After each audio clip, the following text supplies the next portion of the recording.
And I think that's a great intro to step 4. And I've been doing a lot of thinking about the steps and working them, and as I've been doing for many, many years. And the key about the 12 steps is we're never done working them. You just don't go through them one time. But if you're anything like me, the reason why I had to go through as many treatments as I did is because even if I attempted to work the steps, I worked them out of order. I worked them when I wanted to work them, or I worked them in my interpretation of them.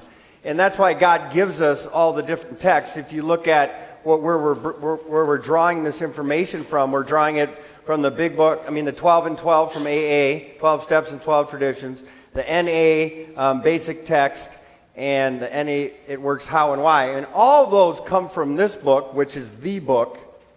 But God knew that a lot of us were stubborn, and to me, they're tools in order to get us to this book, because, like you hear me reference often, I admire Steve for his diligence with his daily devotions. He reads the 24-hour-a-day book, which a lot of us got in treatment. And that particular text has got so much biblical scripture in it, and it's almost like reading out of the King James. And it's really deep, and it's just a great tool. So it's important that we learn how to use our tools. I commended Jeremy a couple Wednesdays ago at our Wednesday night group. He was going through a fight for his life, and basically everything in training up until that moment that life happened, he had to utilize all of his weapons. And let me tell you, if he didn't utilize every last one of those weapons, he might not have made it through. But to me, he was at his defining moment. A lot of us think our defining or shining moments are when times are going good. I believe that our defining and shining moments are when the bombs of life go off and we don't know which way to turn, and we turn in the direction that we've learned how to turn. And for a lot of us, that is a new thing, because we're so used to and prone to going right versus left. And, God is just calling us to a whole different dimension. So what I say, when I get direct, I don't know if I mean or care to offend you.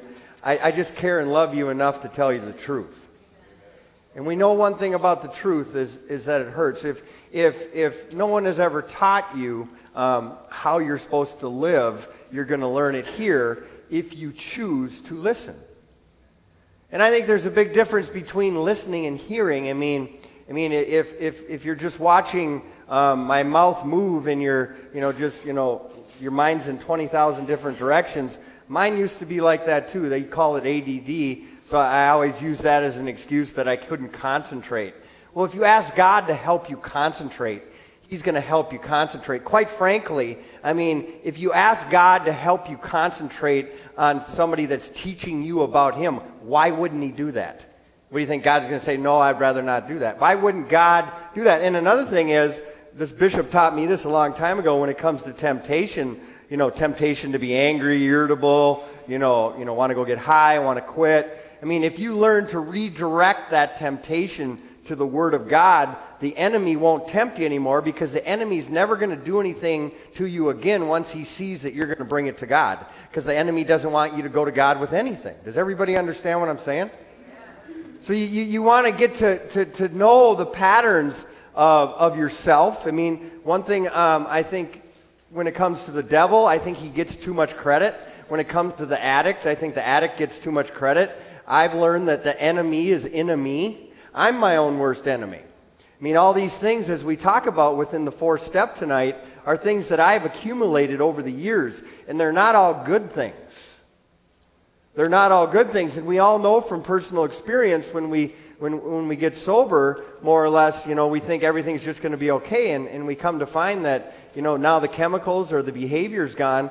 We're feeling life and our emotions in the raw, and we didn't get into this situation because we were good at coping. And that's one thing I taught about on Sunday at church, that faith is not a pill so you can cope. Faith is a powerful force, and if we just do a quick tracking of the first 3 steps, the first step is if we admitted we were powerless and our lives had become unmanageable. The word we is important here. We need to rely on the we. The Bible calls it the body of Christ. God uses people. But somebody help me admit. So it wasn't just me. I mean, I had a lot of indicators that said, hey, you better take a look at this area of your life. So I had somebody help me admit I was powerless and my life had become unmanageable. The second step reads, came to believe that a power greater than ourselves could restore us to sanity. We come to believe and we come to experience in our recovery that we the dope, the alcohol, the gambling, whatever your addiction, the codependency is gone, but we still live an insane life. So the second step is in play for us to come to believe in a power greater than ourselves can restore us to sanity. And God is so awesome because He'll put people around you that you have to take a look at, that God is possibly real due to the fact that how can that person go from here to there? I mean, and quite frankly, sometimes He'll even put people that you knew on the streets in the same recovery church as you, and you'll see firsthand that God is real, because if He could do it for them, He can do it for you. The third step says, made a decision. Now, what did we learn about the word decision? The word decision does not mean lip service. The word decision means action. Unless you can back it up with action, it's not a decision. To turn our lives over to the care of God as we understand Him. That stuff often reminds me that my best thinking got me here.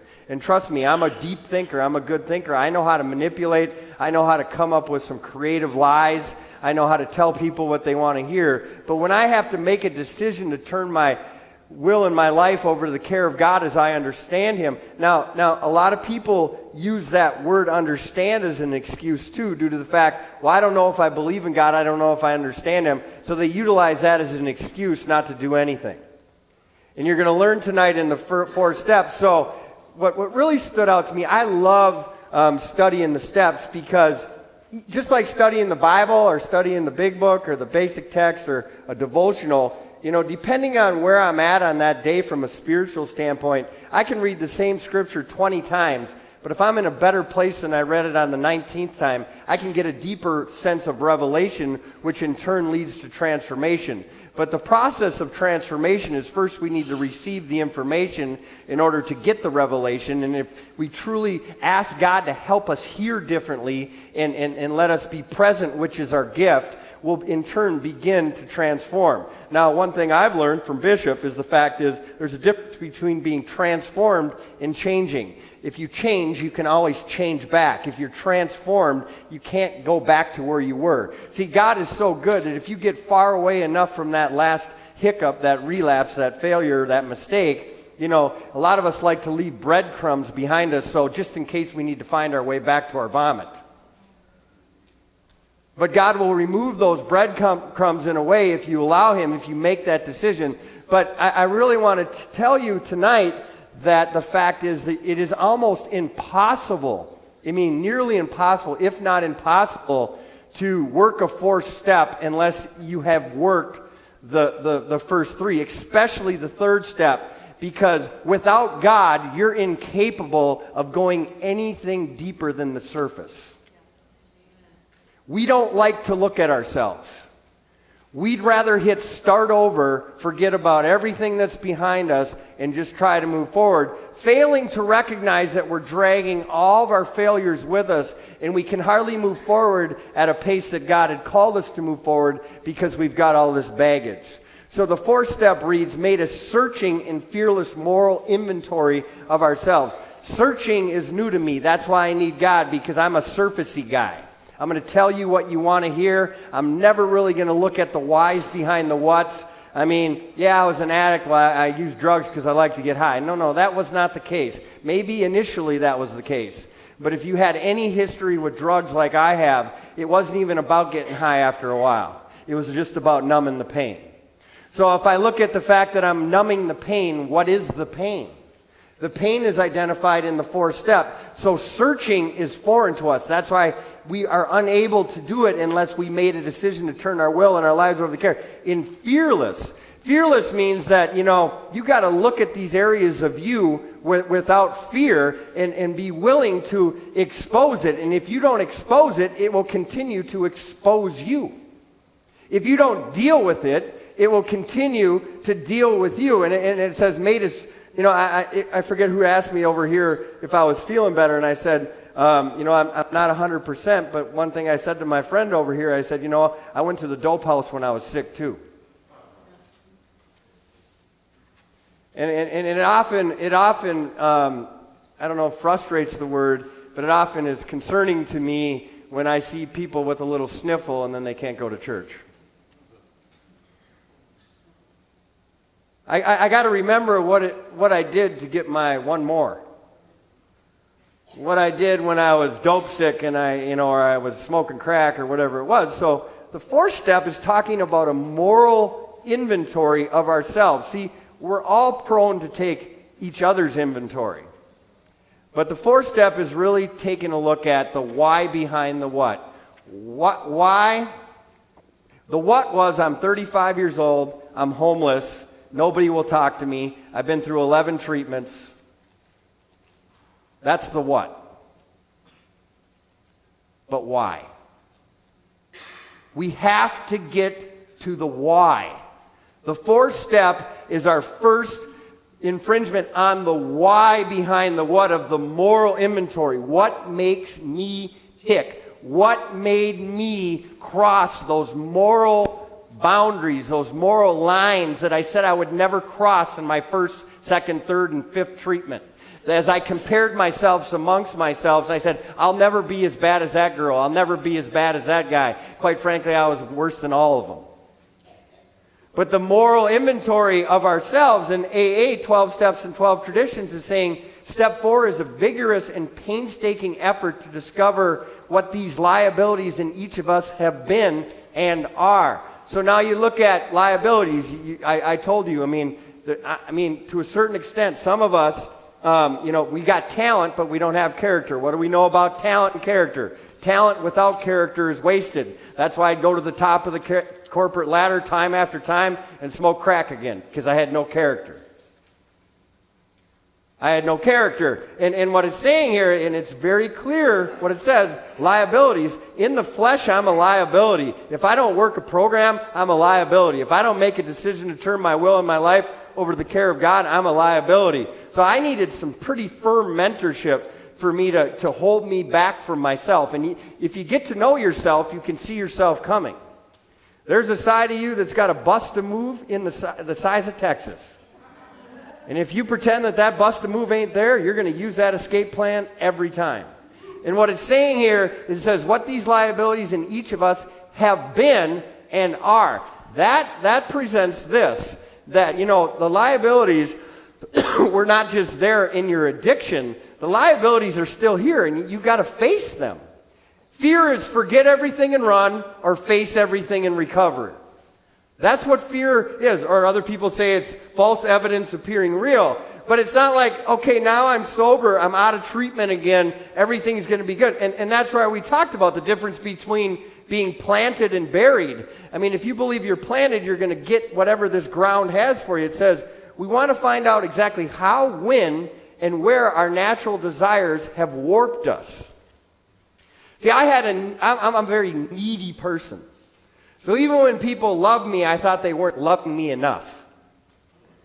Even if they were good to me, I didn't think they were good enough to me. Even if they were kind to me, I thought they should be more kind. Even if they had a nice statement to say to me, I wish they would have phrased it a little differently with a little different tone. Right? You know it, man. If I forget to hug one of you guys, life's over. I'm conscious of that. That's how overly sensitive. I'm the same way. I'm not just talking about you. I'm talking about me too. So we're overly sensitive. I said they label us as chemically dependent people, but, let's slash the chemically and say we're dependent, but we just have been dependent on the wrong things. We need to get dependent on God. God birthed us. He knew every hair on our head in our mother's womb. He had a plan for us before we were born. We were champions before we reached this planet, as you hear me reference often.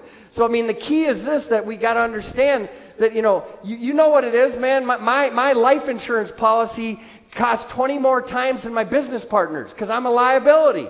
They pulled my medical records. They saw my treatment history. Am I going to say, oh, I'm a liability, my life's never... Yeah, no, I'm going to rise above it. I might have did it, but I'm not it. You know, in fact, quite frankly, when people come and murmur and complain to me about being on 10 years parole or probation, I tell them that's a good thing. Who cares about if you're on the color code? You ain't drinking, it don't matter. I mean, I think you need and I need. I mean, you want to talk about accountability? Live with her. I go so far as look the wrong direction, I get put in check. Talk to my mentor back in the back row. I need that. I can't run from that type of accountability. That just means that they love me and they care for me, and that's what it's saying here. We find out exactly when our natural desires warped us. We wish to look squarely at the unhappiness that has caused others and ourselves. What do we know about unhappiness? If you're unhappy, you're going to make other people unhappy. Misery doesn't love company, it demands it. Misery demands company. By discovering what our emotional deformities are, we can move towards their correction. See, it's about taking that searching and fearless moral inventory of yourself. Without a willing and persistent effort to do this, there can be little sobriety or contentment for us. So, it's so much more than just getting sober. It's about staying sober and getting free. All of us know how to get sober. We've done that a million times.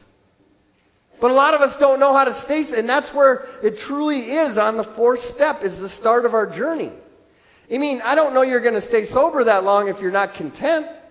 Without a searching and fearless moral inventory, most of us have found that faith, which really works in daily, is out of reach because we got too much blockage. There's too much in us that made us use. Nobody in their right mind is going to continue to use drugs, alcohol, or gambling when their whole world is falling apart because they want to continue to use. No, it's just because bottom line is there's too much stuff blocking us, and it says, this being so, we think it logically follows that sobriety, first, last, and all time, is the only thing we need to work for. It's much more than just staying sober or getting sober.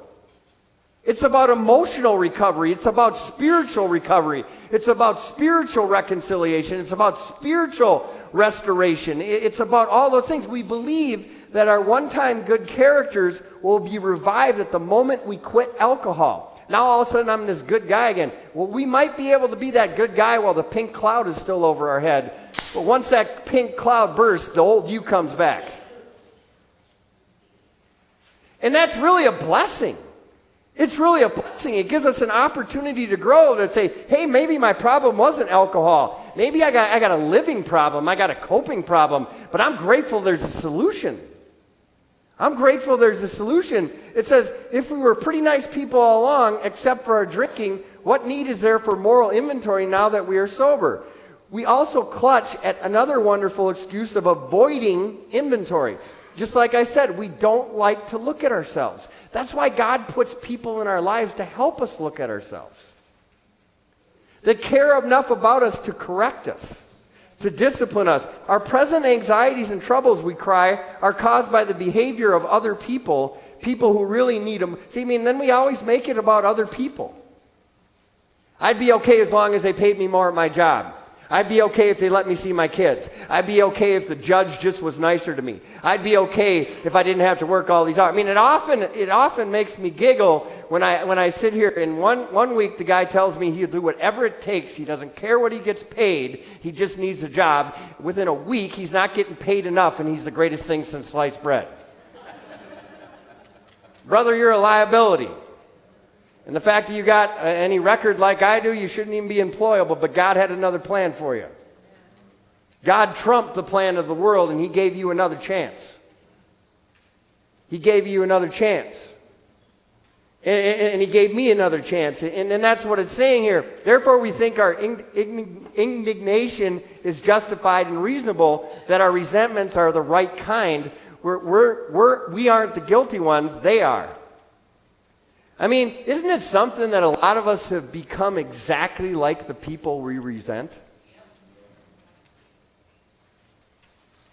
We become the exact people that we resent. It says, with the genuine alarm at the prospect of work, we stay lazy. You hear me say this often. If you're lazy in your recovery, you're going to get put to work in your relapse. So either way, you're going to have to work. And we know what it's like to work at getting one more in our addiction.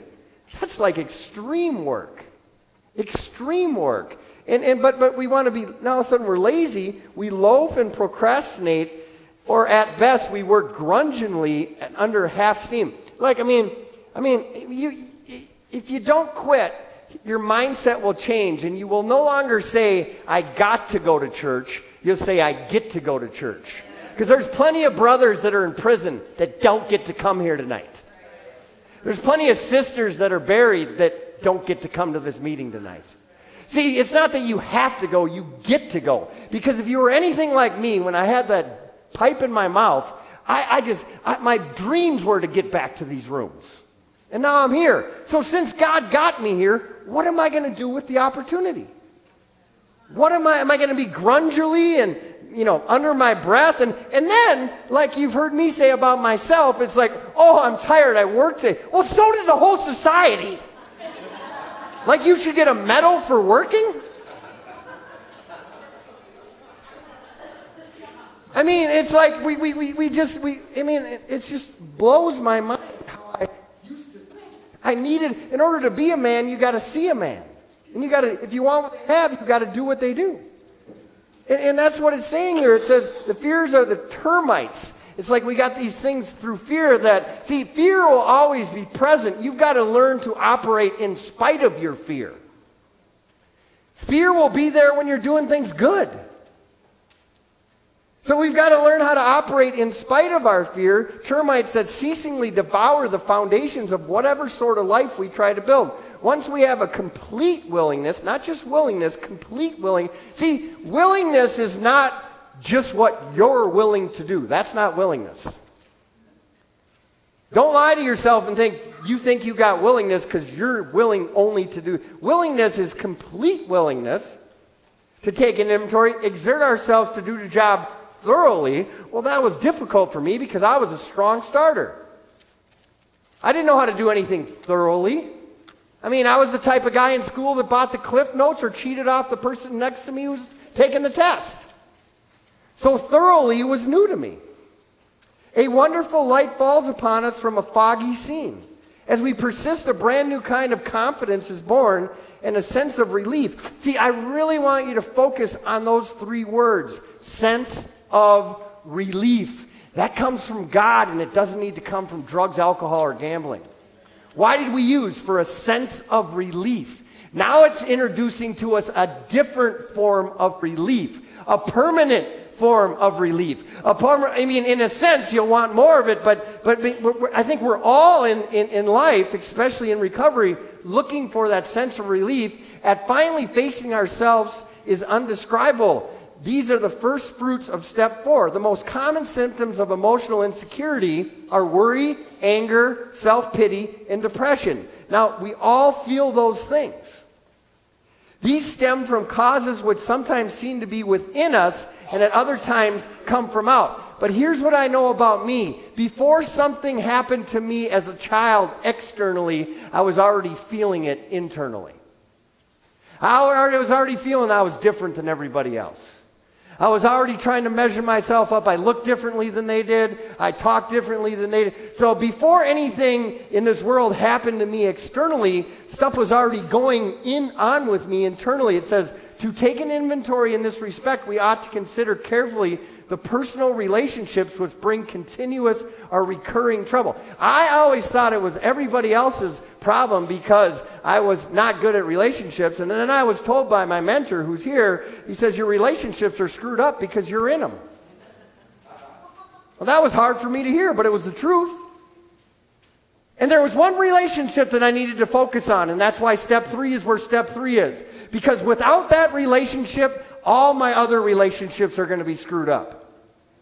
The relationship with God is number 1. Matthew 6:33. Seek first the kingdom. And my relationship with God good. My relationship with my wife is good. My relationship with my kids are good. My relationship with you are good. My relationship with people I work with is good. My relationship with my client. No matter how bad their relationships are, my relationship with them is good because I'm not going to give them so much power that they're going to make their bad day make me have a bad day. It ain't going to happen. It ain't going to happen. Now, does it happen? Yes, it does happen. Depending, as the big book says, depending on where my daily reprieve is, contingent on my spiritual condition. If I haven't died today and taken up my cross and followed him, then you know what? Everything you do is going to affect me. And really, that's the 10th step when we get there to really figure out why is this affecting me in the manner that it is. But it is from the twisted relationships with family, friends, and society at large that many of us have suffered the most. We have been especially stubborn about them. The primary fact that we fail to recognize is our total inability to form a true partnership with another human being. We have not sought to be one in family, to be friend among friends, to be worker among workers, to be a useful member of society. Why? Because we're victims. We always feel like we're getting the short end of the stick. And it's so important that we take that inventory. As N.A., it works how and why, saying by working the first 3 steps, we have formed a solid foundation for our recovery. Our active addiction cannot remain arrested, however, unless we build upon this foundation. As we worked the 3rd step, many of us were puzzled. I spent the majority of my life puzzled. Totally puzzled.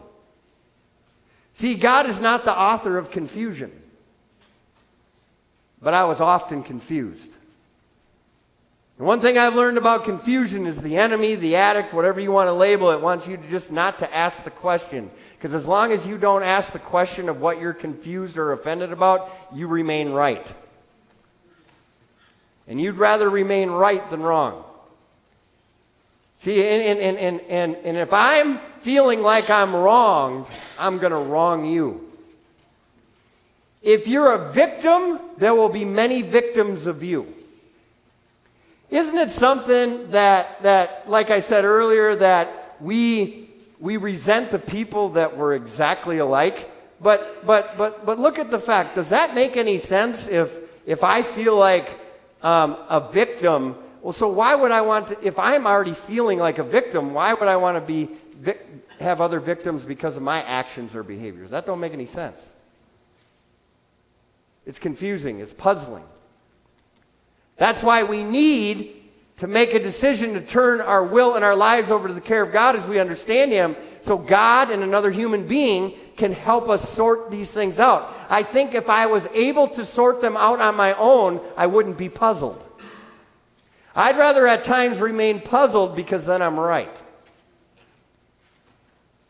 And it's so important that you got to turn the tables on the addict, on the enemy, and really look at that. It says, step 3, many of us were puzzled. How can we make sure we are really turning our lives, will and lives over to the care of God? The answer is simple. We work the remainder of the steps, starting with step 4. Now, you look at the remainder of the steps. Without step 3, you cannot work a step 4 and 5, 6 and 7, 8 and 9, 10 and 11. How can you sought through prayer and meditation to improve your conscious contact with God when you never had any conscious contact with him to begin with?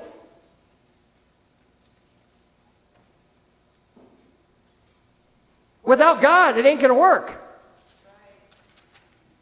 Without God and the people that he's selected to help you, it ain't going to work. Jeremiah 3:15, I will give you shepherds after my own heart to lead you in knowledge and understanding. If I knew how to be led in knowledge and understanding, I wouldn't have been in the jams that I was in. Those people are a gift. They're a gift.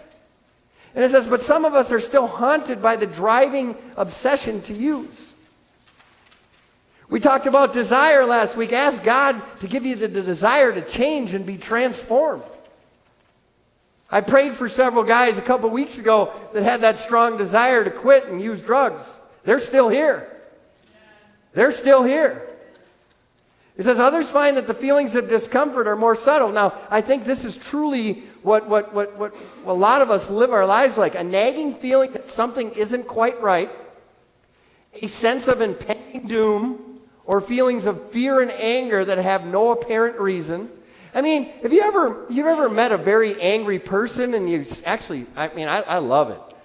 I sit down with them and I recite to myself, I say, he who is spiritual, restore them gently. So I sit down and you finally get to talk to them and it kind of calms. I said, what are you angry about? They can't even tell you. They can't even tell you. I think the one person that we're most angry with is ourselves. And that's what it's saying. I mean, it's so important that, you know what, this happens to all of us. None of us are unique. It says, still others may think we're doing just fine without the fourth step. I mean, that was me for many treatments. I'm fine. I'm sober. I got my job back. My family just let me back home out of the sober house. Everything's good now. It ain't good, and it ain't going to be good, and it ain't going to stay good, and you're going to be exactly back where you were and worse, and then another year goes by, and you're in the same situations and worse. We all could stop the meeting right now, and I could pull 15 people up here to tell me it always happens like that. Not one exception I've met. See, I love it when Rig comes back here. I met with his wife when he left here. And we talked about the 3 roots. Sunday night church, Tuesday night recovery, Wednesday night free indeed. I said, you go 2 out of 3 of those roots, you're going down. He stayed with 2 out of those 3 now. He's done it. Now, he probably hasn't wanted to do it because he lives about 30, 40 minutes away from here. But it's worth something to him. You know how many people tell me one thing and do another? I was that same guy. That's why I had to go through 11 treatments. So we got to understand what the text is saying here is right on the money. It's, quite frankly, it's a lot more direct than the Bible would even be. It's saying, however, our experience as a fellowship has shown that sooner or later, members who do not work this crucial step relapse. It says, the solution to our problem is a profound change in our thinking and our behavior. So it's not dealing now with active addiction. It's dealing the way, what is your perspective in your recovery? How are you thinking in your recovery? How are you behaving in your recovery is what it's saying. I mean, I recently had to deal with a relapse. And I said, I don't even care about the relapse. That's sometimes just part of the deal. What is concerning to me is how you act in your recovery. You don't do anything.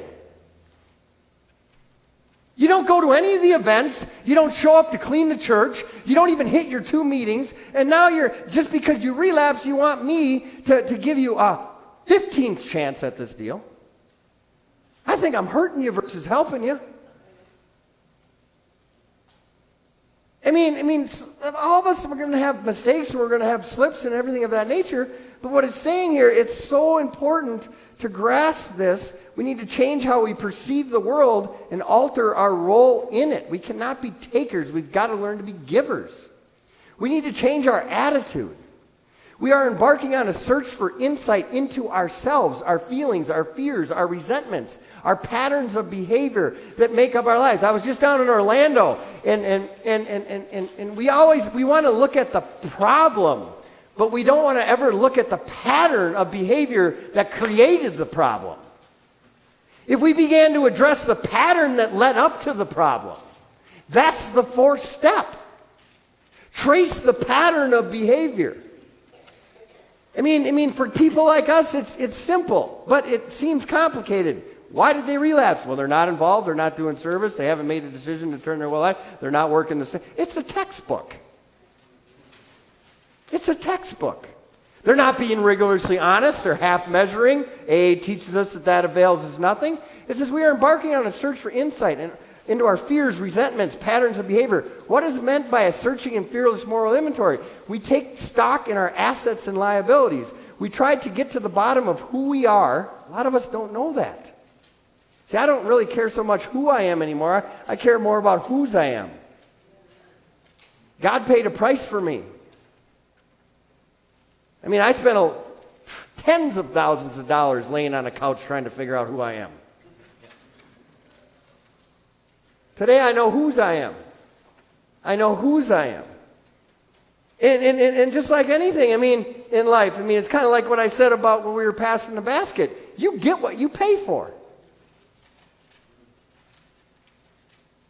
You want to get a 25-cent message out of this teaching, you're going to get a 25-cent message. You want to get a $10 message, you're going to get a $10 message. Flat out. Flat out. Have you put as much into your recovery financially than you have into your addiction? I mean, I'd pay a guy $150 cash therapists to lie to them. I mean, it's like I'm not interested in raising boys and girls anymore. I want to talk to men and women. And it's not to offend or hurt anybody. It's like, this is how you're going to get it if you do these things. And then they say, well, what is he talking about? How's the money? Would you do what I do? Would you? Would you spend these hours printing these sheets and studying like I do? Ask yourself that question. I do it because my life depends on it, and because I love you. There's nothing more troubling to me than to see these pieces of paper in the garbage can. And it ain't troubling or offensive to me. I just saw your recovery in the garbage can.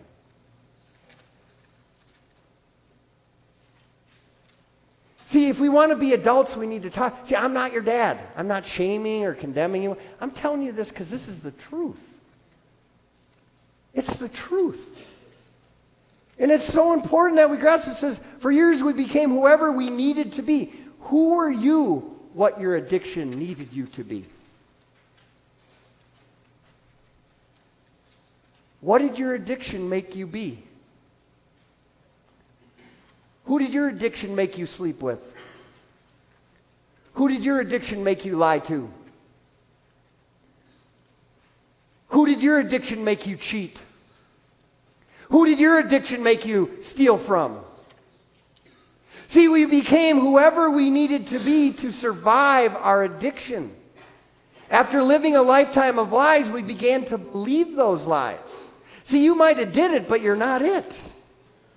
With God, you're a new creation. The old is gone and the new has come. But I got to face it in order not to be it. Face it. Own it. Walk through it. Call it like it is. That's the fourth step. Don't surface over it. Get real about it. Dig deep on who you really are. And if you get who you really are, it'll be who you really were. You can't be who you're supposed to be unless you recognize who you were. I was a down and dirty scoundrel, dope fiend junkie, thief, drug dealer, terrible father, terrible husband, terrible son. And I can say those things with 100% conviction because I might have did it, but I'm not it. I'm not pretending I wasn't that person anymore. But I'm telling you that. I can talk about it because I've done an 8th and a 9th step. I've made my amends. And those who received it, received it. Those who didn't. But my side of the street was clean. And it's so important that we grasp that. And we don't wallow in shame and, I'm such a terrible person. No. God's got a plan for your life. And it's a mighty plan. I mean, if you get real, it might encourage somebody else to get real. Just be you. Be you. And it's so important. Our experience tells us that self-centered fear is the root of our disease. Many of us have to pretend to be fearless when in fact we are terrified. I mean, I love watching these tough guys when I go into the jails. Even in the program, they got it all together. They are scared you-know-what-less. Putting on this facade and this front like they got it all together. How can you have it all together when you just came out of hell? Don't pretend like you got it all. You can't. You got to be a contender. You ain't got it together. I ain't got it together. I've been doing this a while. Pride goes before destruction. The Bible says in the book of Galatians, be careful that when you think you're standing firm that you don't fall. When do we fall? When we think we got it all together. When things begin to level out, we don't listen to direction or correction. We call our own shots. I said that last week, too, about, I'm not even going to get into it because they're in the room. People that want to call their own shots and then beg me for us for help later. And we'll help them. That was me. Why would you want to have to do what I did to myself for 20 years? Why would you want to disappoint your children like that? Why would you want to disappoint your family? Why would you want to disappoint yourself? Learn from my mistakes. Learn from my mistakes. It says, what is meant by a fear is to take stock in our assets and liabilities after living a lifetime of life. And it's so important. It says, we used people, we manipulated, we lied, we plotted, we planned, we stole, we cheated, then we lied some more to cover up the schemes. We experienced envy, jealousy, deep, gut-wrenching insecurities. All those things are still in you today if you haven't done a fourth and a fifth. Why would somebody be jealous of somebody they resent? That don't make no sense to me. I see it all the time. People get all twisted because they're jealous. Deep, gut-wrenching insecurities. We make a list of our resentments, and they often play a large part of making our recovery uncomfortable. We cannot allow ourselves to be obsessed with the hostility towards others. N.A. Basic Text. A written inventory will unlock parts of your subconscious. A lot of this stuff, guys, goes on in an area of our being that we don't even understand. Have you ever done something and wondered why you did it? You weren't even thinking about doing it, and you reacted in a way that you weren't proud of. Does that remain hidden as we simply think about and talk about who we are? Once we put it down on paper, it's much easier to see. It's much harder to deny our true nature. Honest self-assessment is one of the keys to our new way of life. We need to assess ourselves. We need to put it down on paper. When you put it on writing, you can see it differently. In step 4, we begin to get in touch with ourselves. We write about our liabilities such as guilt, shame, remorse, self-pity, resentment, anger, depression, frustration, confusion, loneliness, anxiety, betrayal, hopelessness, failure, fear, and denial. Now, if you have all those things going on inside of you, which you do and which I do, how can you not use? Where's your sense of relief coming from? I'll read them again. Guilt, shame, remorse, self-pity, resentment, anger, depression, frustration, confusion, loneliness, anxiety, betrayal, hopelessness, failure, fear, and denial. We live with that every day. Every day. We write about the things that bother us in the here and now. We have a tendency to think negatively, so putting them on paper gives us a chance to look more positively at what is happening. See, I mean, the thing about people like me is this. If I got an issue with Jack, I got insecurities, I got failures, I got resentments, and Jack just popped into my life 3 months ago. There was a different Jack 10 years ago. Different name, different face, same feeling inside of me. Wherever you go, there you are. If you shortchange the process, you will continue to be shortchanged. It's so important. Assets must be considered if we are to get the accurate and complete picture of ourselves. This is very difficult for most of us because it is hard to accept that we have good qualities. It breaks my heart when I love you guys dearly and I give you a compliment and you can't say, you're welcome. A lot of us cannot accept compliments. We need to learn how to accept compliments. We don't need to go out on the weekend on Saturday night and relapse and then blame it on the bar or the crowd we were in. First and foremost, what am I doing in the bar? If you hang out in the barber shop, you're going to get your hair cut. I don't go watch the Wild game tonight in the crack house. That ain't going to happen. It ain't going to happen. It's so important that we grasp this, and what it's saying here is so that we do have good qualities, but so many of us have talent and we don't have character, so we get back what we lost, and we go calling the shots on our own behalf. Everybody sees us looking good, feeling good, treating you. I'm treating my wife with respect now. Now she wants me back. She don't know that nothing had changed in me on the inside. Just because I look good and I'm talking good and I'm treating her good, and nothing's changed on the inside, nothing's changed then. And if nothing changed, history always repeats itself. Always. In fact, for a guy like me, it happened time and time again. And boy, when I start looking good and feeling good and talking good and got money in my pocket again, you ain't going to tell me nothing. And I'm that good that I can convince her that I'm okay. Because I know exactly what to say to her to make her believe that nothing bad is going on up in here. I'm that good. And so are you. It's time to get really real about this. It says the stress once tapped inside of us is released. Again, the word released. We need to get it released. Writing will lift off the lid of the pressure cooker. Have you ever been around a person that's a pressure cooker, ready to blow? We decide whether we want to serve it up, put the lid back on it, or throw it out. We no longer have to stew in it. I was stewing in things for 20, 30 years. The important thing is that we do our best. Is your recovery, is God getting your best?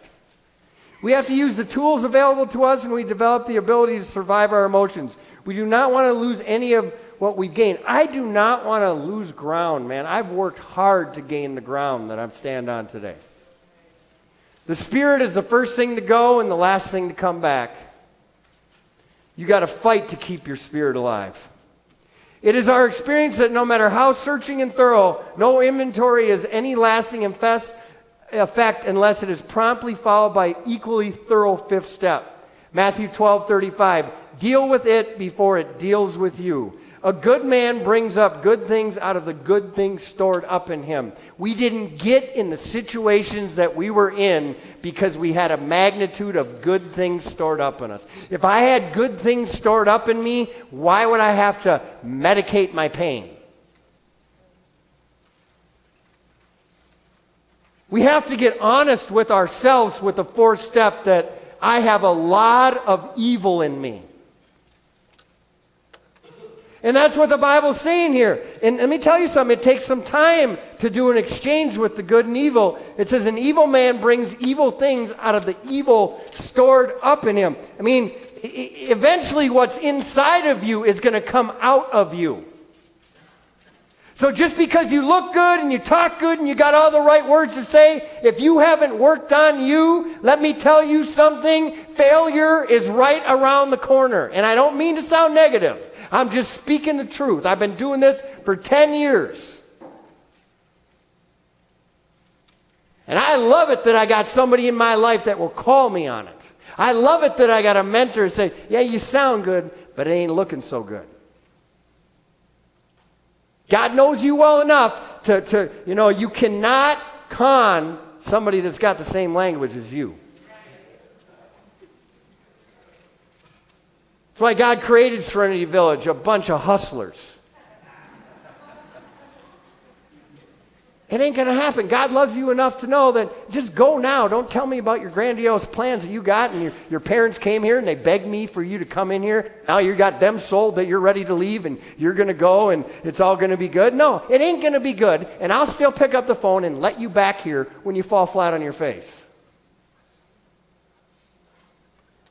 Boy, you're being negative tonight, Pastor Jeff. No, I'm not. I care enough about you to speak the truth. Ask Dan. He hasn't stopped coming. How old are you? 20-year-old. Let's give him a hand.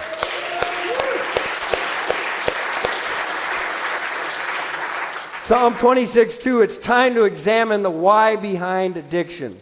Examine me, Lord. Let God and somebody else examine you.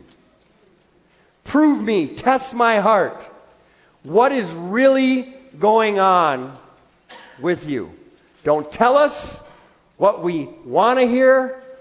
Don't waste your breath. It's time to get fearless and searching on what is really going on with you. And the only one that will lose if you don't is you. But not just you. everybody else that you just conned will lose too. Everybody else that you made believe that you were okay when you weren't okay will lose too. And then you're back to square one and worse. God bless you. 10-minute break.